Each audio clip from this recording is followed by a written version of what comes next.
The broadcast. Good afternoon and good morning, everyone. Welcome to today's webinar, where we'll be discussing strategic resource capacity planning in Project Online. My name is Doug Welsby, and I'm the channel manager here at Wickersoft.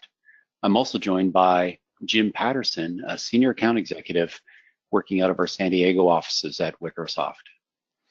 During today's webinar, attendees will be on mute and the line will not be open for questions. However, please feel free to use the GoToWebinar chat feature to submit questions. I will address these questions during the webinar and will respond via email if we do not get to your specific question.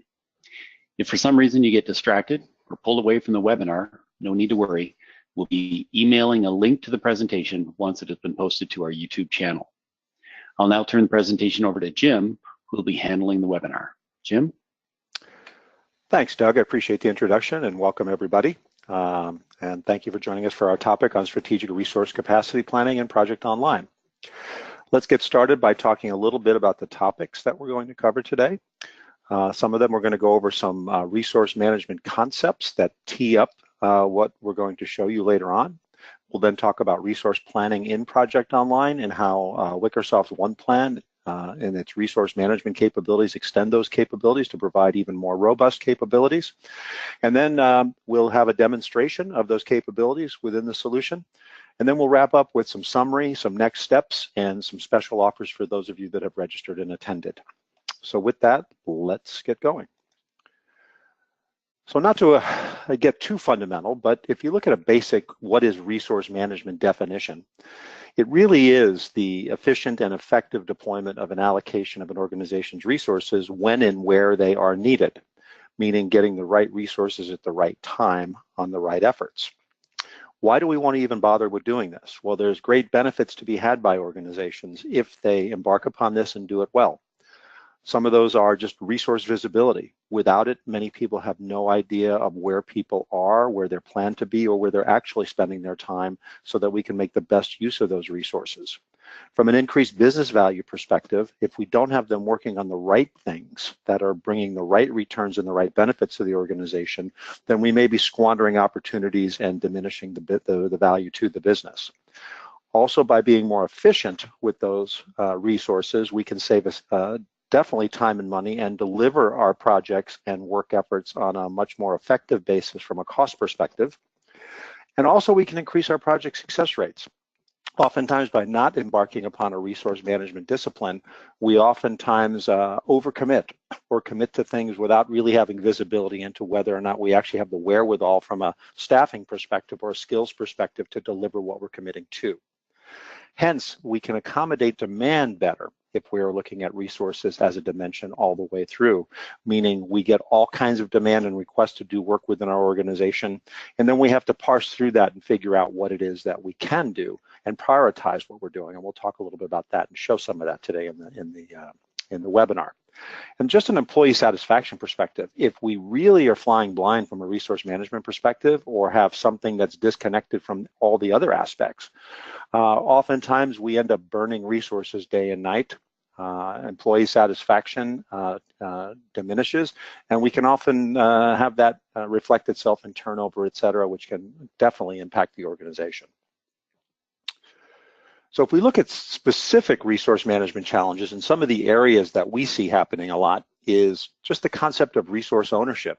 One of the reasons why resource management should be dealt with as a discipline is because we have a lot of highly matrixed organizations out there, meaning we have project organizations that are responsible for delivering the efforts, but then functional or resource managers that actually own the resources that have to participate in those projects, meaning we have to have some type of reconciliation of that and some negotiation so that we get the right resources that we need to deliver on those project efforts. And then there's an aspect of resource focus. Oftentimes resources get assigned to a variety of different things. They have project and other work and maybe even competing project priorities. And understanding what those priorities are and making sure that the resources are prioritizing the right things and getting better with that focus is going to help us deliver better value to the organization. And then there's the aspect of non-project workload. Oftentimes we make the mistake of just planning things as if resources are available to dedicate themselves to this effort that we're planning them for on a project, when really they have administrative and maybe operational work that compete for that time. And maybe it's a non-realistic commitment to think that they can get this thing done with a dedicated full-time effort. Then the resource tracking aspect of it is, once we do this planning and once we understand where we think people are going to be working, really capturing what it is they're actually doing, monitoring the performance of the project. Are we really delivering or expending the effort on those projects like we think we are, so that we can make adjustments in course as we're going through the life cycle of those projects. Also, resource visibility. Oftentimes people are doing some aspects of this off to the side and other things like spreadsheets, etc. And without the visibility across the board by all stakeholders and people responsible for delivering, both from a deliverable and a resource perspective, oftentimes we can fall out of sync and not understand what it is that everybody's assumptions are. When we don't have a resource management solution or system in place, oftentimes the reporting on that aspect of the business is very manual, or at least semi-manual, meaning we have to mash up data. Then we have to take that mashed up data from a variety of different data sources and put it into a form and format that's digestible by the organization, or that can be interpreted by the organization properly. And oftentimes that's a very heavy burden and time-consuming process within organizations. And even if we do mash up all that data, resource management tends to be pretty granular in the fact that it's a lot of people, a lot of time phasing, and all those types of things, and we can end up with an eye chart of information rather than useful information. And how do we digest that and put it in a form and format that makes sense from an analysis perspective and the ability to just interpret what we're seeing? So those are just some of the key areas that we see as far as resource management challenges. And we at Wickersoft, we tend to align ourselves kind of with where Gartner says resource management should go. And if we look at this from a stepping stone perspective, where do we start and how do we evolve through this resource management evolution?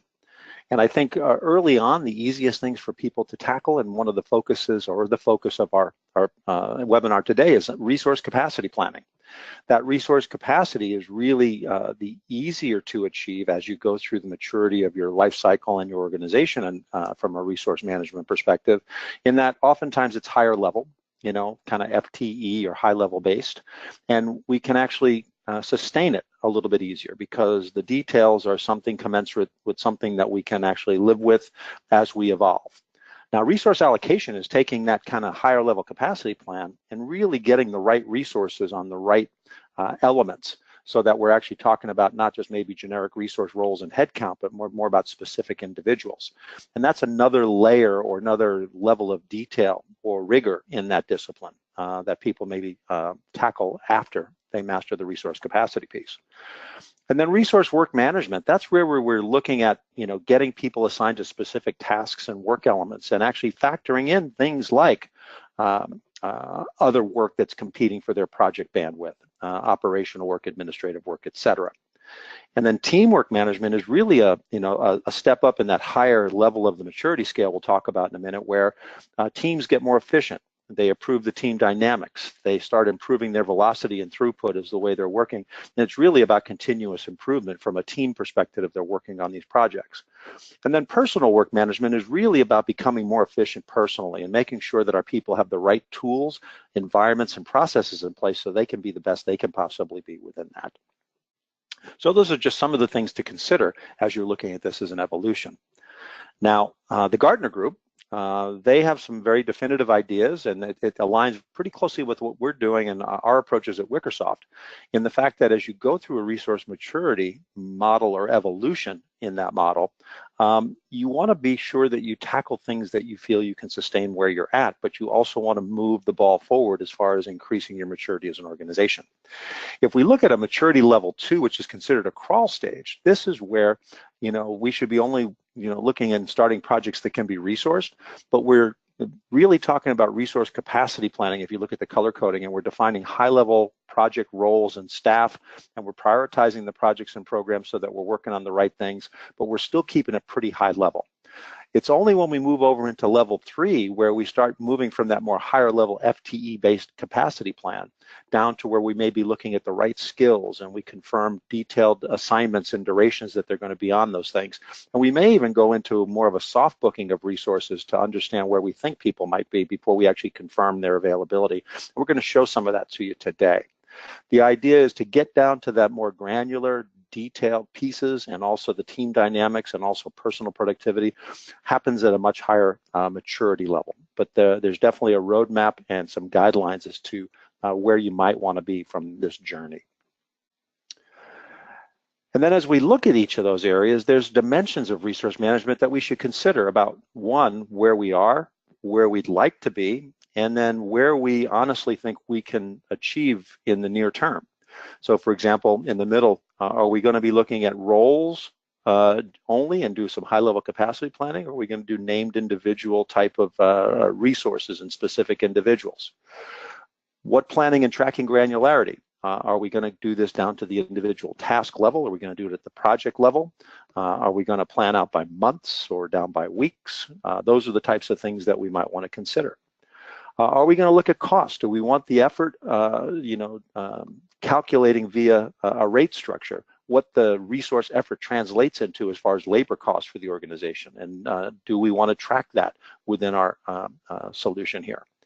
Do we want to do forecast only, meaning do we want to project in the future where we want to be, so we always have a look ahead of where we think the demand or how we're going to need resources? Or do we also want to track actuals and figure out where the time is actually being spent based upon the assumptions in our forecast and determine what those variances are so that we can make in-course adjustments as we go on through?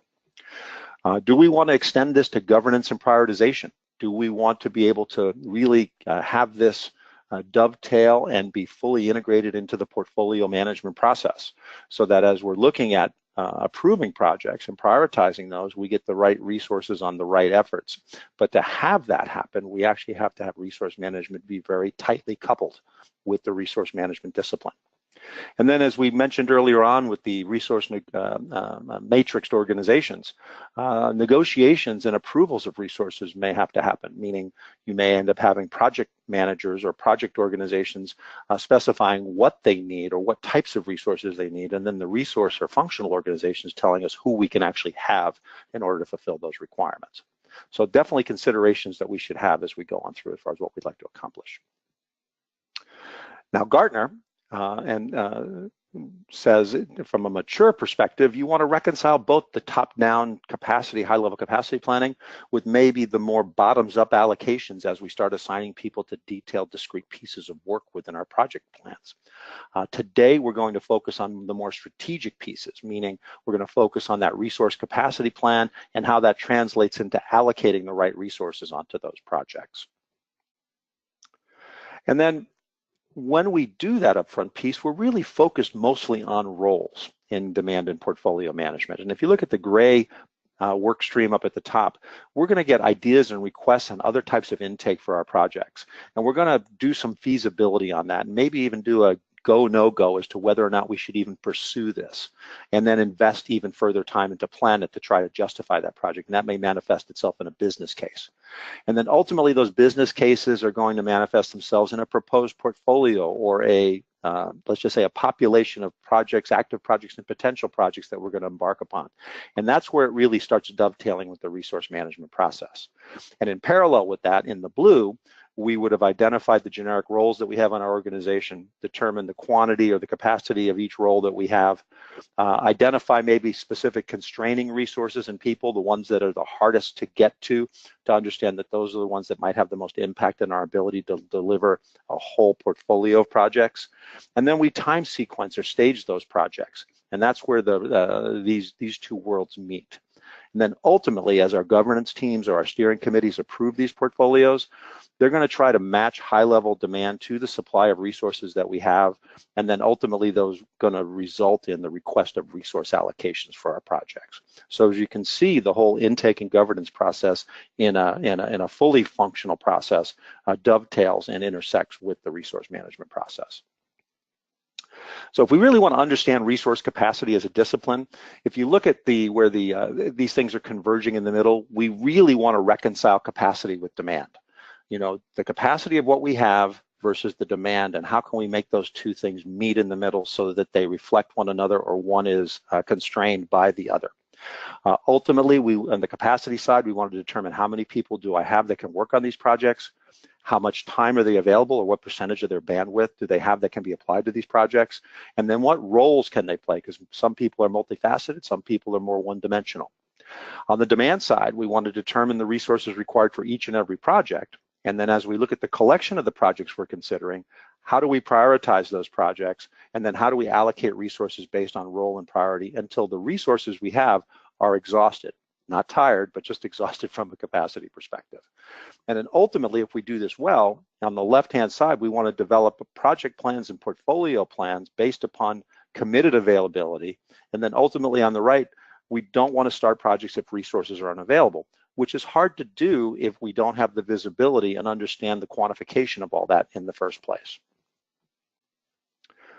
So if we look at resource management next steps as an action plan, the graphic here is really saying, let's take baby steps. We don't have to be overly ambitious about this in one gulp. One is we need to be honest with ourselves as organizations. We need to assess our readiness and be, honest with ourselves about where we're at and what we can sustain. Understand your overall resource management maturity and where you're at today, but don't let that constrain you to say this is where we need to stay. Also understand your culture and your environment. The organization structure and how you're matrixed, and even maybe your culture's ability to absorb change and how fast that can happen.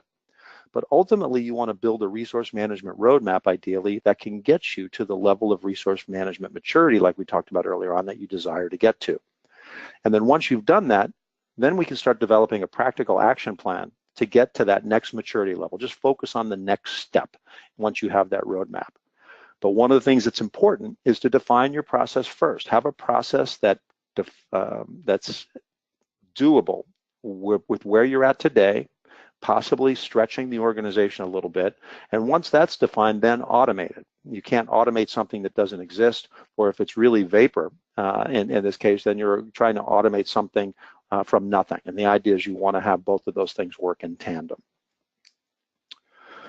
So how are organizations managing those resources today? Well, in a large degree, Excel is the predominant way people are doing this. And why are they doing that? I put some examples over things that people are doing to jury rig Excel to do a lot of different things as a Swiss Army knife. And the resource management is one thing that they can get done in there. And why do they do that? It's freely available. For the most part in the business world, we all know how to use it. And another reason is they may be unaware or maybe not have access to alternatives that are dedicated to doing these types of things. The problems with Excel is that there's lack of standards. It's a very manual and static model. And time resource management is definitely a time-phased process of what resources we need over time. And doing that stuff cell by cell, column by column, row by row, each time there's a change. By the time we finish the model, usually it's outmoded if it's not connected to the rest of the project and portfolio management process. And as we all probably know, it's easy to break formulas and calculations. There's no dynamic visibility to resource capacity in a central repository. It's time consuming when things changed. And that whole disconnected from the rest of project and portfolio management information is definitely something that is a hindrance. So these are just some of the things that why we want to maybe move from something Excel-based to something a little bit more integrated.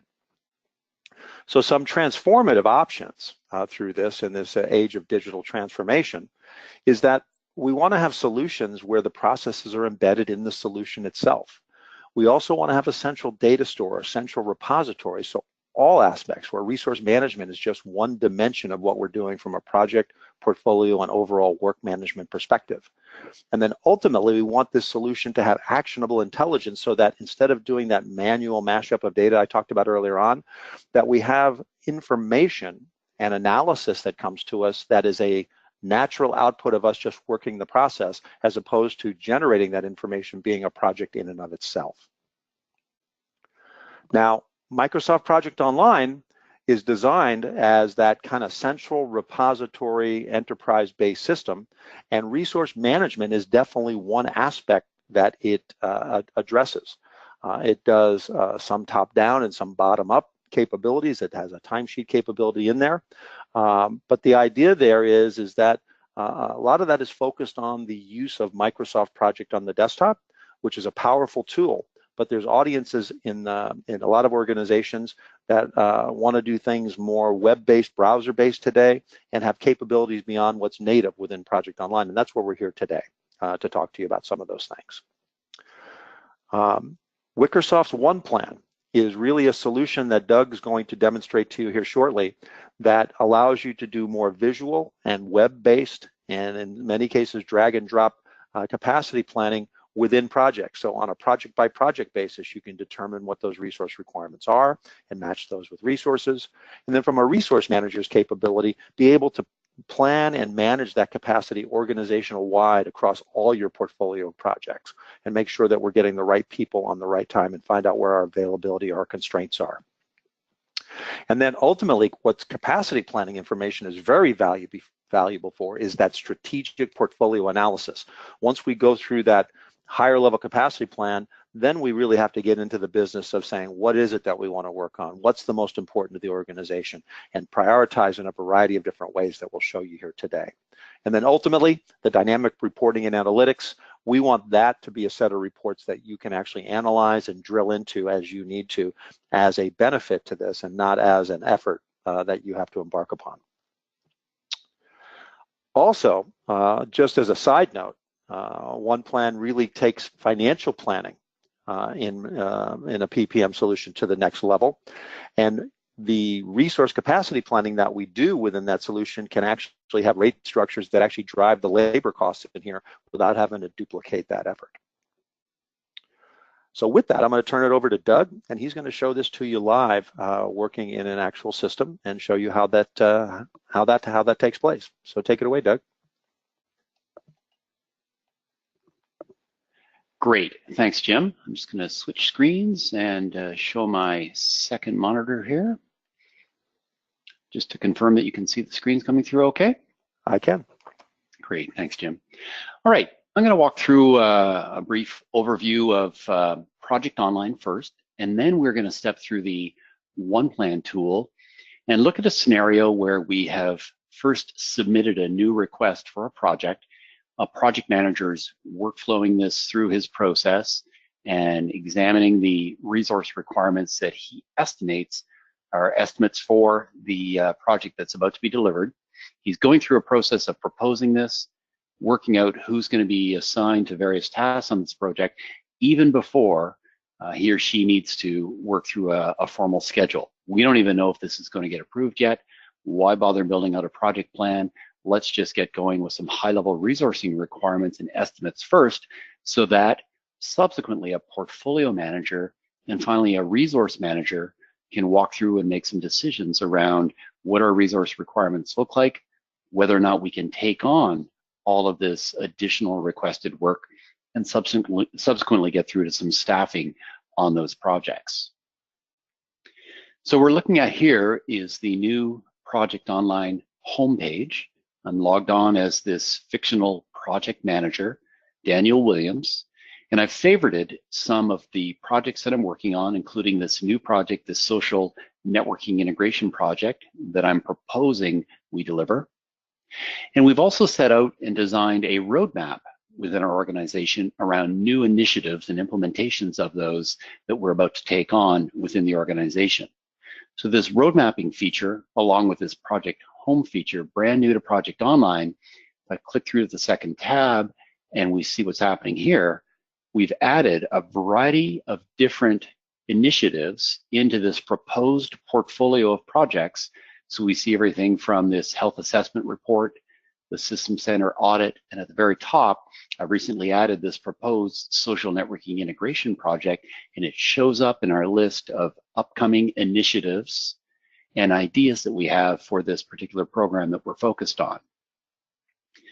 Now, as the project manager, navigating through from this Project homepage, I can very quickly just click through to that social networking integration project and open that up to examine the details of it if I wish on a day-to-day basis. And I've added those favorites to this screen simply by clicking on any of these projects, clicking on the ellipsis there and or the favorites button to add them and mark them as a favorite within this interface. I can also navigate through by landing on the main project web app homepage, clicking through to the projects area under portfolio management in this demo environment. And then when I land in the project center, you'll see that that social networking integration project has been added to the tool. We've dropped this in, and it's currently in a requested state within the project center. So we've proposed it. We've probably gathered some initial information about this project, maybe taken it through an ideation or a project demand type of process.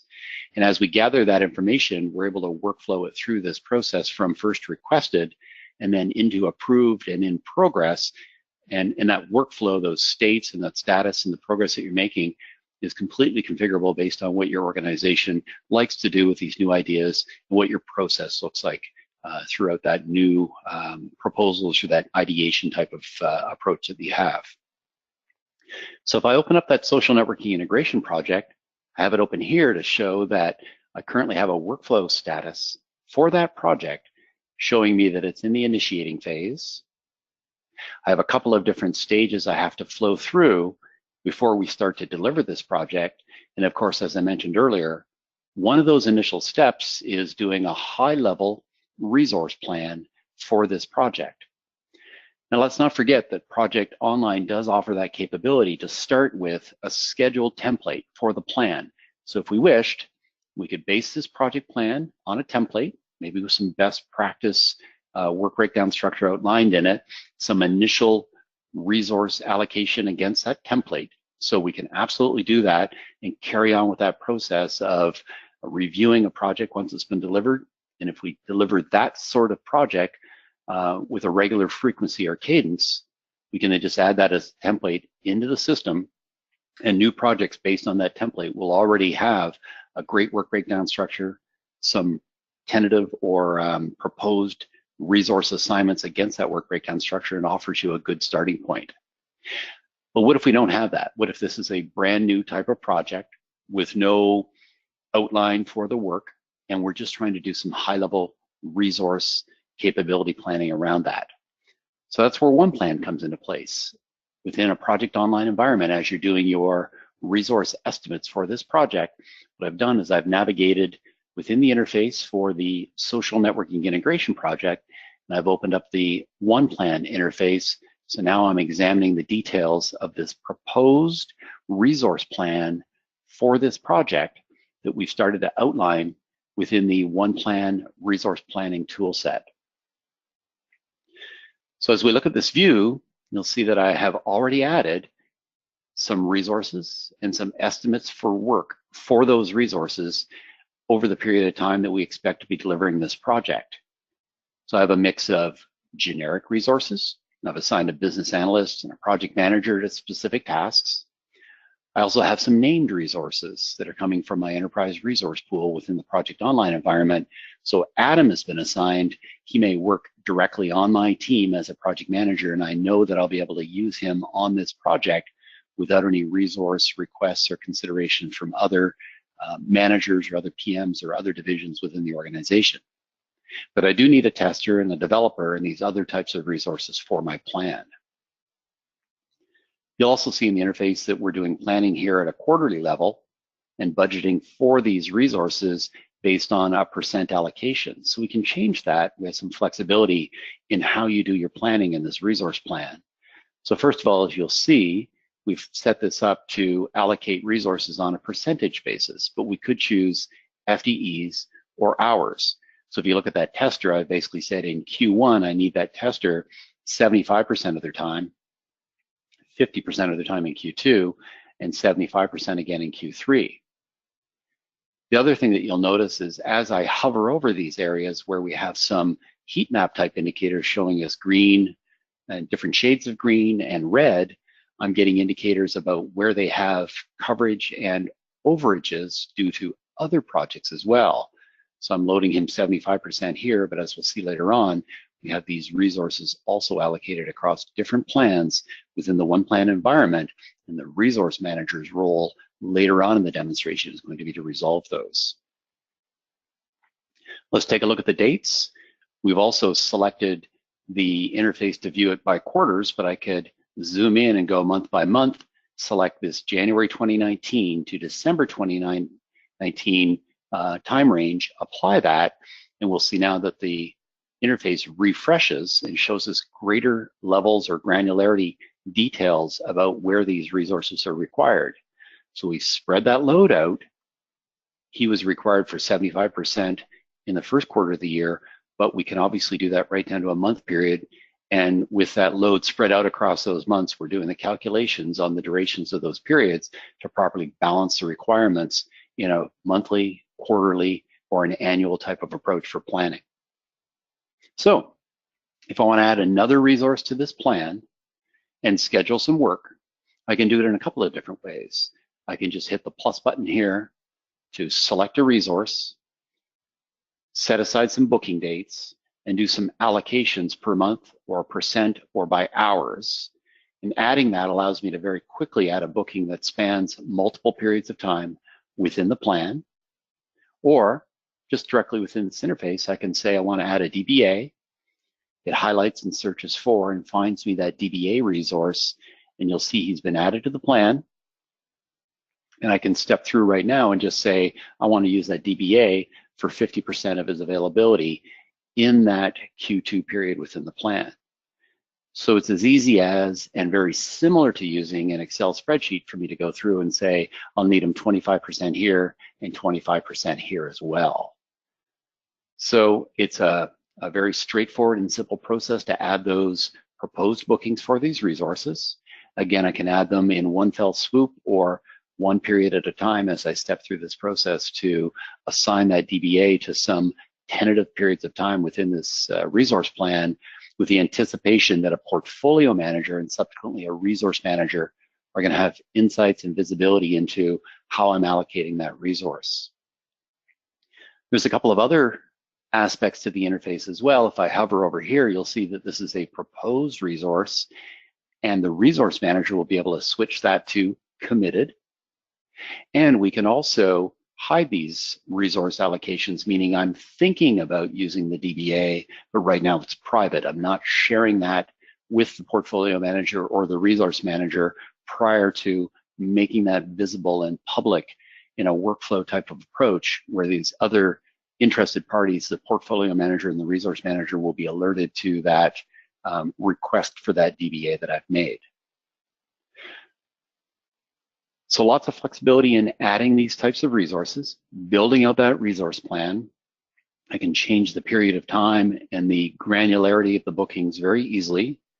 And once I've built out this resource plan, the portfolio manager and the resource manager are going to step in and take a look at the impact of this on other resources and our ability to deliver on projects across our enterprise and across a wider selection of projects. One final note before we step away from this role of project manager, we're looking at a resource plan right now, but of course, as the PM, I'm responsible for financials within the plan as well. So these two are linked. We have another webinar on the financial planner aspects of OnePlan, but if I open up the financial plan for this project, you'll see that within this financial planning view, we have an option to capture the labor costs. So I can look at the labor that I've outlined. We see that same level of granularity, and we're starting to see with a blended rate cost for those resources, the impact on the plan as we work through the resource plan and propose those types of resources. We see what the costs add up to within that final financial plan view. All right, let's change hats, and I'm going to switch over to a view now that a portfolio manager would have as he's going through to make some decisions around what's the best fit within his organization for these projects that we have dropped in and proposed within the resource plans, one project at a time. So I'm a portfolio manager using OnePlan within the Project Online interface. I'm going to expand this window out, just get me a little more landscape. And you'll see here that we have a number of different projects that we've dropped into the tool, including that social networking integration project that we were working on, the one that we've just done the resource planning around, and some others that have been proposed, some that are currently active. And as you'll see, we're able to track other details about these plans as well, including estimated start and end dates for them, a budget for them, and then some prioritization information as well, because after all, we are trying to make a determination of which projects get approved and go forward, and then other projects which maybe don't make the cut right now because perhaps they're not of significant enough importance to the organization, and or other metrics that we're gathering to help us with this prioritization process. So you'll see here these low-level priority projects. I've filtered and sorted them to the top, and or the higher level priority projects that we're seeing here, 9, 7, 6, et cetera. We can very easily change those values as a portfolio manager, rebalance that portfolio, take a look at the way things are sorted as we navigate through the interface to sort on state, status, swag, or weighted shortest job first. So what do I do now? What I'm interested in finding out within this portfolio is whether or not we have sufficient resources to deliver on these additional proposed projects. So what I'm going to do is I'm going to open up the resource plans for this portfolio of projects and start to focus in on some areas or some hotspots within that resource plan where things aren't lined up quite nicely for us and where we have some issues with some of these teams and some of the resources that are assigned across those various proposed projects. So let's take a look at Team 2 and see what's going on there. And we see within Team 2 that we have resources assigned across this first project, which is an agile approach. As a buyer, I need to be able to. That's a story coming from one of our agile integrated projects. We have the Fabricam projects, and we have this improvements and enhancements projects. So which one is causing those issues? It looks like we've got bookings across all of them, including this improvements and enhancements project, which starts in May, whereas this other one's already been initiated. I'm going to scroll across, take a look at improvements and enhancements. I see that it has a very low priority score with that swag level of 2. So all I need to do to balance this portfolio and remove that overage that we're seeing for that particular project is just deselect that, and we'll watch the resource plan turn from all red for Team 2 to green out into the near planning horizon. We still have some issues later on in the year, in October and November, but for the foreseeable future, we're in better shape by temporarily removing that project from our portfolio or proposed portfolio of projects. So the next team that I have some upcoming issues with is Team 1. So I'm going to open this, and we'll see that support customers using mobile project is also problematic. And if I look at that in the top half of the screen and scroll across, we're going to see that this one has a very high weighting within that portfolio. So I actually do not want to go about a process of deselecting that project. What I can do instead is I can reschedule that work and eliminate that over allocation for that Team 1 down here. So I'm going to take this within the graph, within the Gantt chart view rather, and just drag it over to Q3. And what I've done now is I've freed up that team, and that upcoming resource over allocation for that particular team has been pushed out. Again, I still have some issues to deal with. We'll have to do some prioritization again later on in this year between projects, but I don't have to deal with things until, as it looks like, Q4 of this year. So for the upcoming foreseeable future, we're in much better shape, and we balance that portfolio of projects by first deselecting and then rescheduling some of these projects. So at this point in time, I can go ahead and say that this one is going to be marked active and go ahead and start to do some scheduling and some proposed additional work and other activities that might happen as we book this project and move it out into the near planning future for when it's going to be delivered later on this year. Okay, with my portfolio balanced, again, we started with the project manager building a resource plan. We flipped it over to the portfolio manager to help me make some high-level decisions around which projects or proposals within that portfolio make the most sense, which ones can be rescheduled or removed from this ongoing portfolio of proposals. And finally, the resource manager gets busy with finding the appropriate resources to staff those projects. So with my resource manager hat on, still within Project Online, I'm now taking a look at the resource plans across all of the resources that we have within this organization. So I see that we have Adam assigned to some work, Amy assigned to some work. We certainly have to deal with some issues around Daniel because he's been requested way too much at this period of time, and we have to deal with those over allocations. But we also have some generic allocations that have been set out for the developer across the VoIP phones project.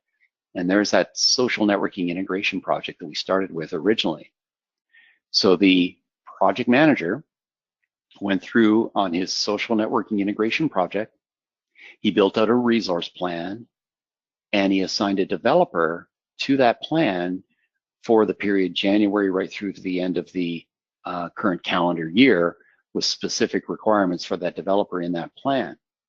So at this point in time, as the resource manager, I'm going to need to find someone to replace that generic developer on that plan, and then go ahead and commit that resource to work on that plan with the project manager as they get into the delivery phase for that project. So at this point in time, I open up the resource planning window. I say I want to find some resources. I go through and find by role, I'm looking for a developer. And we see in the top half of the screen, we've got that developer selected for the social networking integration project. I might consider using this resource, WoFat. He has good availability in January, February, March. As we see here, when I expand this, he's on the server upgrades project and his availability diminishes as we move forward. So he does have some allocations through April and ongoing through the period of May and June. So he's maybe not the best selection. But as you'll see here, I have Kono available, 100% availability, no allocations across projects for this period. So I can use Kono, and he's probably a good candidate for that social networking integration project to assign him and basically reallocate from the generic developer to Kono for that PM to use. So I pick the social networking integration project here. I've got Kono in the lower half. I replace that resource in that interface. And now when I scroll down and find Kono, we'll see that that allocation has been given. He's now assigned to work on that project. He's replaced that developer. And as the resource manager, I now have the authority to also go through and click this box off to commit that assignment. So Kono now is on that project for sure, and he's been committed with a message back to the project manager. In the OnePlan interface, he'll see that that resource has been replaced with Kono with a commitment from the resource planner and the resource manager to proceed with planning and take it away. All right, so we've gone through project manager, portfolio manager, and resource manager, all within the Project Online interface. We see resource plans in these views. We saw the all-up portfolio plan, and then we saw individual resource plans project by project as well. And of course, all of this is tied together under the hood with a database accessible via the same reporting engine that you're using within your Project Online environment via Power BI. So I'll just show a couple of sample screens that we have resource engagements in the database and in Project Online. We have a full dashboard showing information about your resources, availability, work by type, work by capacity, etc. So the reporting that you're used to seeing with Project Online and Power BI through these sorts of dashboards, all of that's equally available with OnePlan, fully integrated with Project Online to give you visibility and information about these resource assignments throughout your portfolios and throughout this whole planning process, from early in the process as projects are proposed, right through till delivery as these resources are working on those projects as they're being delivered. So hopefully that's given you a good overview of what OnePlan resource planning can do, with a bit of an insight into the portfolio analysis capability of the solution, and then the reporting that we have and we're delivering through Power BI for the applications as well. Jim, that was it for the demo. I'll hand it back over to you if you'd like to wrap up on the webinar. All right, thank you, Doug. Let me switch to my screen real quick and let me know when you can see. Looking good, thank you. All right, terrific. So let us do a little summary and wrap up on this, and thank you for the great demonstration. Just in summary, resource management is a critical success factor for PPM success. If we don't look at resources and resources constraints when we're making our commitments, we may be setting ourselves up for less than successful outcomes. Approaches and processes should align with our organizational readiness and maturity, so let's make sure that we're honest with ourselves on where we're at and dovetail that with where we want to go. High-level capacity planning is a good place to start, and more detailed resource allocation can follow as you are ready for those or as it is needed by the organization. Some folks actually stay and keep at the capacity level for their resource management. Now, Project Online provides a great platform for all PPM capabilities and a great repository for all of this information, but Wickersoft's OnePlan extends those capabilities to provide enhanced visual planning and capabilities in the browser and allows you to also enhance all aspects of top-down strategic planning and analysis, the resource capacity planning, the financial planning, and as you saw, the financial plan, the portfolio planning, what-ifing type of things to kind of select the right projects and prioritize. And once again, as Doug had mentioned, OnePlan is fully integrated and embedded in Project Online. A little bit about us, about Wickersoft. We are a full-service firm. We were actually established back in 2002 as a joint venture with Microsoft, and we do have a global footprint around the United States and globally in other countries. We do consulting work, business process outsourcing, managed services, and just have global support and staffing for folks and for our people and our customers.